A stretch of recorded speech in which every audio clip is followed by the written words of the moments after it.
Good morning. So I had a thought.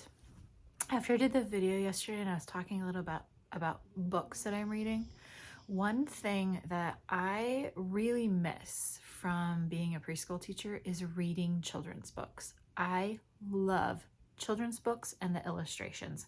I've actually always wanted to make my own children's book, and I've started a couple times but never followed through on it. So I thought it would be helpful for you parents or grandparents or kiddos, if you happen to be watching this, is some Halloween books that I, as a preschool teacher, really enjoyed and that my kids really enjoyed. And I've taught every age from 6 months to 6 years old. So I've really seen the range and what books tend to hold certain age groups' attention when writing isn't good and it really doesn't hold the classroom's attention, and books that will, but you have to put a little bit of effort and oomph into reading them. And so I thought I would share a few of the Halloween books that I have that I love and have either purchased for myself or read in the classroom, and I really, really like them. I have to say, they're older books. I have not been teaching for about 6 years now.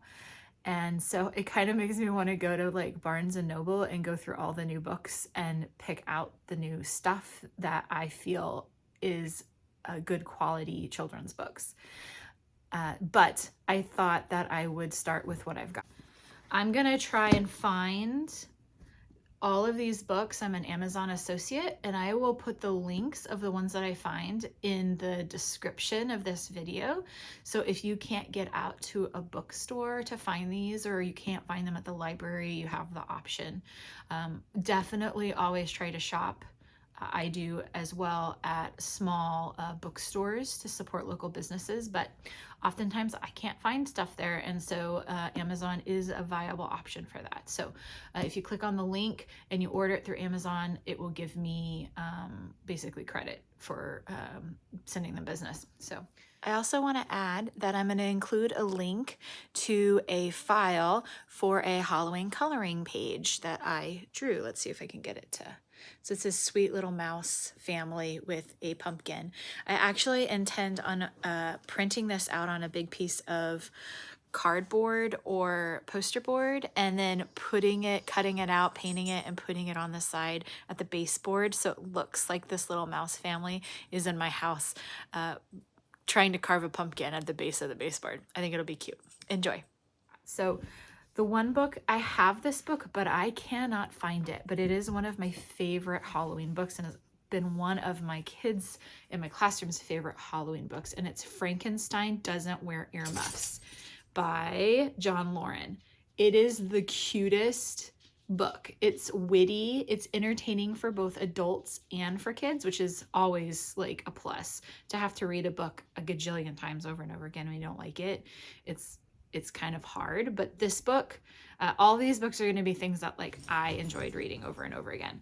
And so this one is really, really sweet. And it basically, this little kid wants to be Frankenstein for Halloween, and he's kind of putting on, the book's told from like the perspective of the kid's completely in character, and it keeps referring back and forth to like, oh, he's in character now, and then his parents are like, oh, don't forget to wear this, and then he tries to get out the door and the parents are like, oh, don't forget to wear this too. And he finally has enough and he just storms out.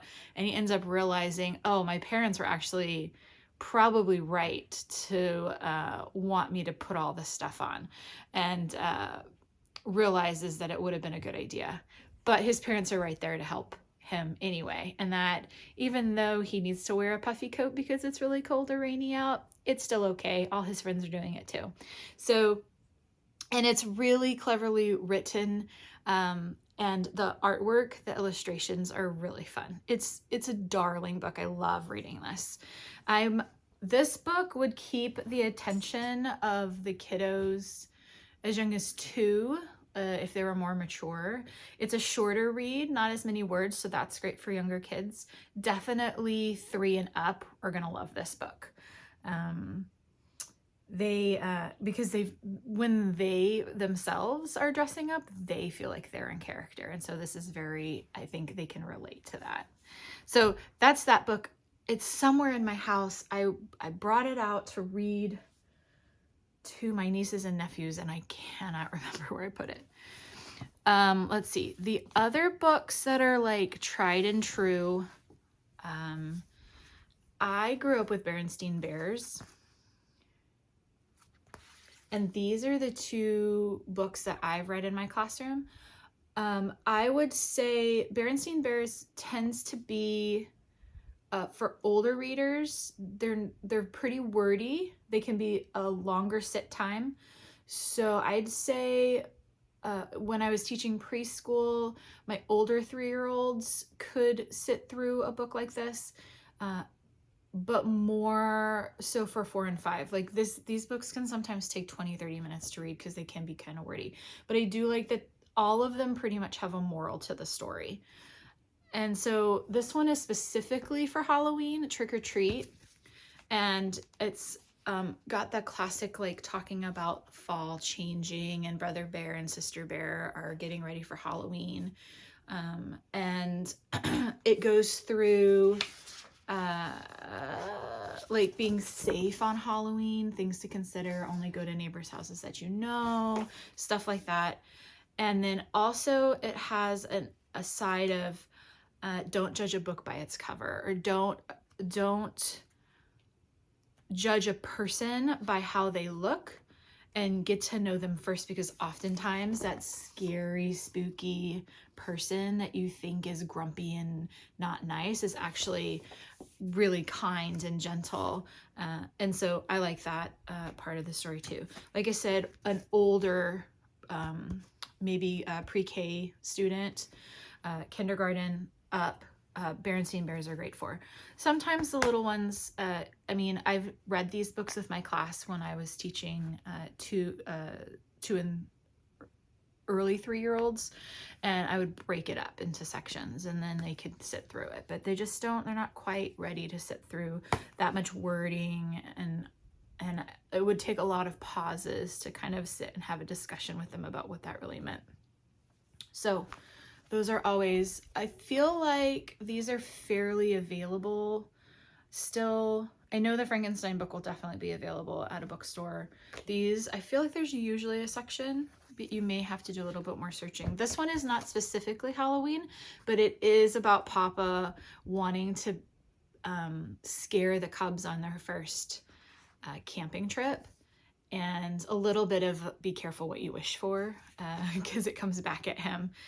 And responsibility and outdoor safety, things like that, learning to be independent, and that once again, not everything is what it seems. So there's that one. This one is not a specific Halloween book, but it is a little spooky, and it is one that I have read since I was a child, and that is Miss Nelson is Missing by James Marshall.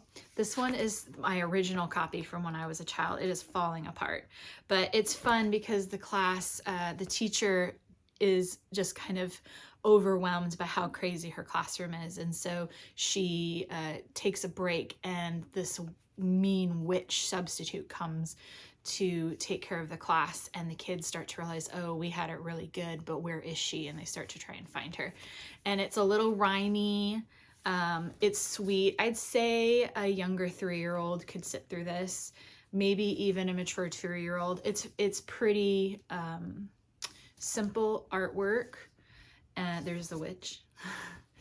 And I always really enjoyed this book. So this is a good one if you're wanting like just a not real spooky, but clever and sweet. And I always loved Miss Nelson is Missing. Let's see. This one is always a classroom hit, The Haunted Mansion. It is a illustrated version of the song that they sing, and this book comes with the CD to go with it. Kids, they love this. Every age loves this. well, maybe not an infant, but even toddlers will like it because it's more about the music than it is really the storyline. I will say, if you are gonna be reading this, it moves very quickly, and because the song kind of repeats itself, you have to like backtrack and go back and start again, and then backtrack and go back. And so I ended up, once I kind of knew where it was going to restart, I'd pop my finger in that spot, and then as we would go through it, and then all of a sudden it restarted, I'd go back and then we'd redo it. So it can be a little bit tricky. You have to stay on top of where you are in the book if you're gonna read it with the soundtrack. You don't have to, the words are right there, but and it's an illustrated version of the magical Haunted Mansion ride at Disneyland. One of my classroom's all-time favorites. We love this book. Like, we would read it a couple times a day. And then let's see, the last one that I have is for older readers. Classic scary stories to tell in the dark. My sister and I would turn off the lights and light candles and read these stories to each other when we were in middle school. I'd say no younger than middle school. Some of them are kind of funny scary. I want to wash your windows. There's a funny little story in there where you think like the ghost is trying to scare you, but it ends up being funny.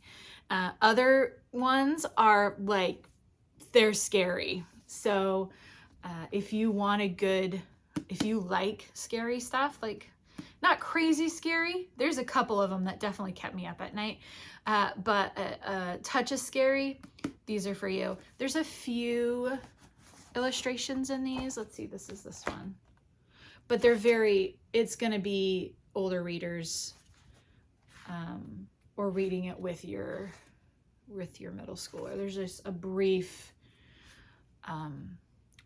image that's kind of, they're all kind of slightly eerie to go with like the topic of the story. And this is a box set. So that is my quick little book review. And I hope you guys have a spectacular spooky season. Talk to you soon. Bye.